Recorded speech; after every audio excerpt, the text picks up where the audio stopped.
Halo guys, baru-baru ini saya lagi fokus firman Tuhan ini untuk family. Beberapa hari yang lalu saya sudah membahas tentang perceraian. Saya sudah membahas tentang strategi family dalam melawan manipulasi iblis. Dan sekarang saya akan fokus lagi kembali kepada family. Tentunya dengan figur yang sangat penting, yang sangat membawa pengaruh untuk keluarga. Siapa itu? Ayah. Menjadi ayah yang tegas dan lemah lembut. Semua katakan begini. Seringkali kita terjebak dengan dua istilah, kasih dan disiplin. Tidak ada yang salah dengan istilah ini, tapi kita terjebak dan salah mempraktekkan istilah ini.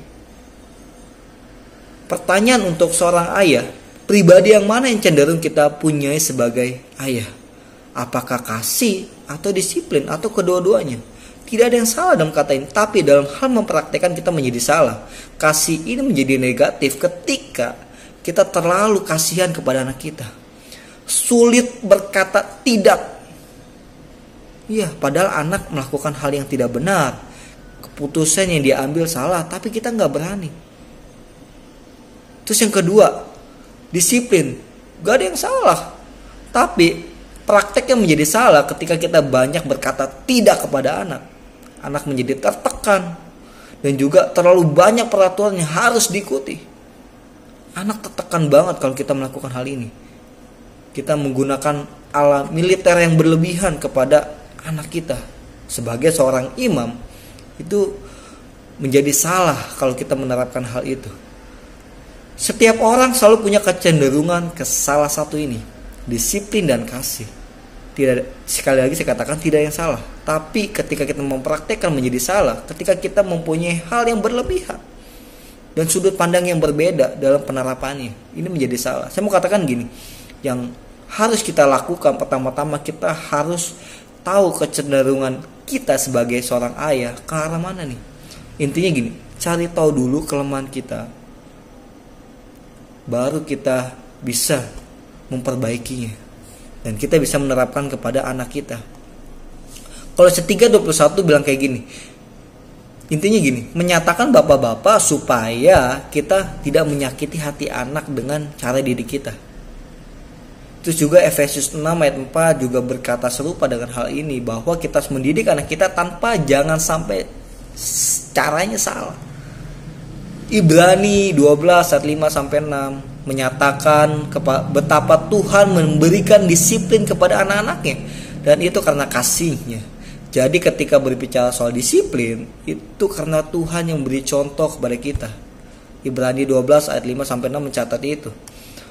Dan juga saya mau berkasih tahu kepada kita semua nih, ada dua tokoh Alkitab mengenai kegagalan sebagai seorang ayah dan akhirnya menghancurkan hidup anak-anaknya. Ada dua. Yang pertama adalah Imam Eli. Kita tahu Imam Eli. Imam Eli gagal nih dalam mendidik anak. 1 Samuel 2 ayat 12. Adapun anak-anak lelaki Eli adalah orang-orang dursila, mereka tidak mengindahkan Tuhan. Jelas Alkitab yang mencatat. Tidak mengindahkan Tuhan artinya gini, tidak mengenal dan tidak takut akan Tuhan. Inilah anak-anak Imam Eli. Padahal mereka posisinya sebagai imam, tapi mereka tidak mengenal siapa yang mereka sembah. Bahkan mereka melayani Tuhan dengan motivasi yang berbeda untuk kepentingan pribadi sendiri, bukan kepentingan Tuhan. Dan juga 1 Samuel 2 ayat 29 juga mencatat bahwa Imam Eli juga melakukan hal serupa. Dia melayani punya kepentingan sendiri. Di tengah situasi seperti ini, Imam Eli saya katakan salah. Kenapa? Dia membiarkan anak-anaknya melakukan hal itu. Dia tidak memberikan disiplin kepada anak-anaknya. Dia lebih menghormati anak-anaknya, lebih menghargai keputusan anak-anaknya daripada Tuhan. Ini mengerikan. Hukumannya gini, dikatakan di Alkitab bahwa anak-anaknya akan meninggal dan seluruh generasi tidak akan melayani lagi di Bait Allah. Apa kegagalan Imam Eli? Ia tidak tegas. Terus yang kedua, Daud. Kita tahu tokoh ini ya, Daud. 2 Samuel 13 ayat 21-22 mencatat hal ini. Daud gagal dalam mendidik anaknya. Ayat 21 bilang kayak gini, ketika segala perkara itu didengar oleh Raja Daud, sangat marahlah dia. Ayat 22, dan Absalom tidak berkata-kata dengan Amnon baik tentang yang jahat maupun yang baik. Tetapi Absalom membenci Amnon sebab ia telah memperkosa Tamar adiknya.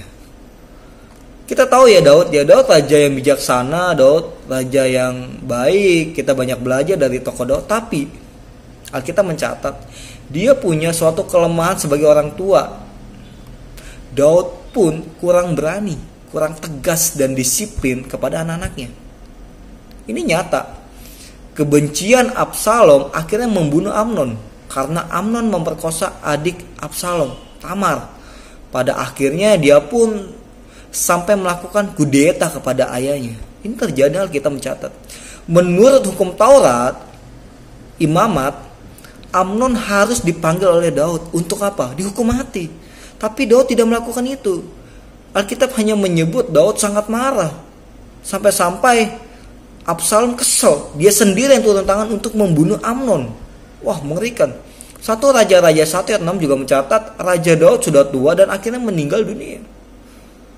Adonia ingin menjadi raja, lalu melakukan hal yang tidak berkenan dan kurang ajar.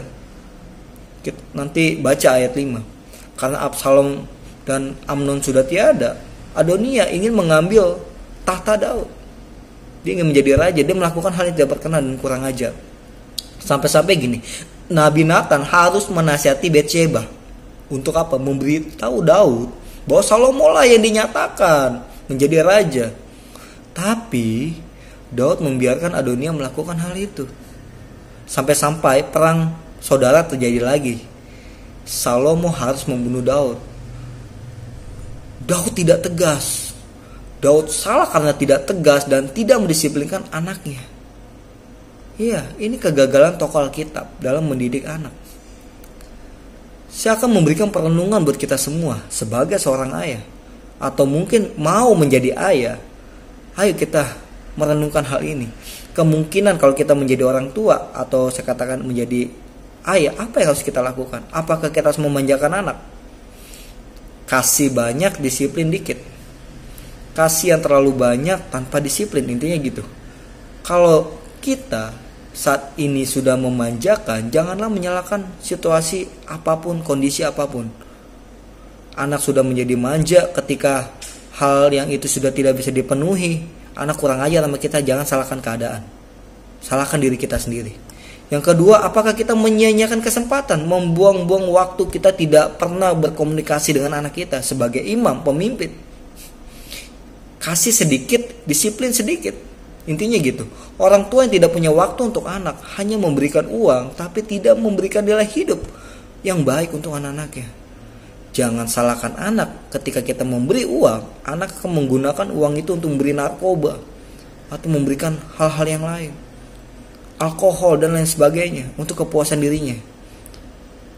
Suatu saat nanti anak kita akan menjadi pemberontak, anak yang terjebak di dalam pergaulan bebas. Kenapa? Kita tidak memberikan waktu yang banyak untuk anak kita. Kita melihat kita mampu memberikan hal yang banyak untuk anak kita, tapi kita lupa, kita nggak ngobrol sama anak kita, kita jarang komunikasi dengan anak kita, padahal kita adalah imam. Itu tidak boleh terjadi. Atau kita menjadi tipikal yang pemaksa, kasih sedikit, disiplin banyak, terlalu banyak peraturan yang kita buat, sampai anak-anak cenderung stres dengan peraturan yang kita buat.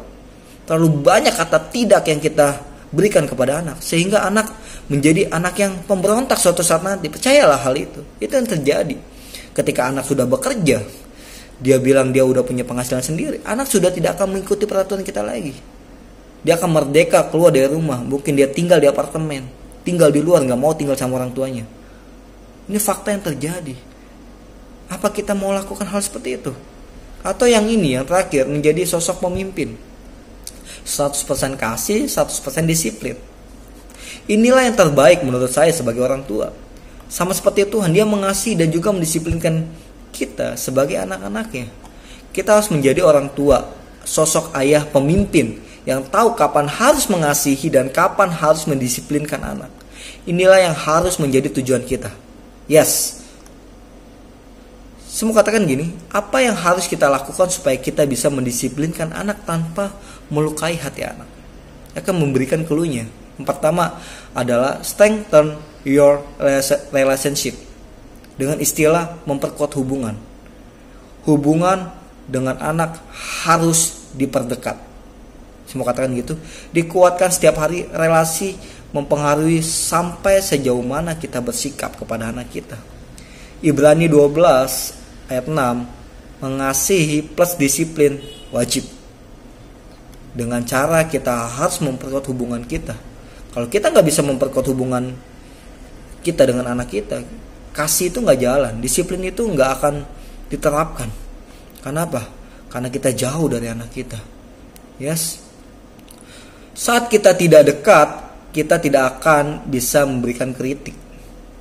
Kalau hubungan jauh dengan anak dan selalu orang tua berkata tidak, maka akan ada masalah. Jadi saya bilang jangan jauh hubungan kita sama anak. Jangan terlalu banyak aturan yang menurut kita baik, belum tentu anak kita bisa menyerapnya itu hal yang baik. Oke? Terus yang kedua adalah be wise on how you give advice or discipline. Atau dengan kata lain, bijak dalam memberi nasihat atau disiplin. Waktu kita tegas pada anak, kita harus hati-hati. Kalau saya berkata, jangan sampai kita menyakiti hati anak. Norman Wright berkata begini, ini penulis buku. Cara kita menyampaikan bimbingan yang benar akan mempengaruhi bagaimana anak kita menerimanya. Cara kita memberikan nasihat, masukan kepada anak akan punya pengaruh apakah itu diterima atau tidak. Ya, jadi saya mau katakan janganlah jemu-jemu untuk membangun anak kita, menjalin relasi yang baik dengan anak kita dan selalu menasihati anak kita.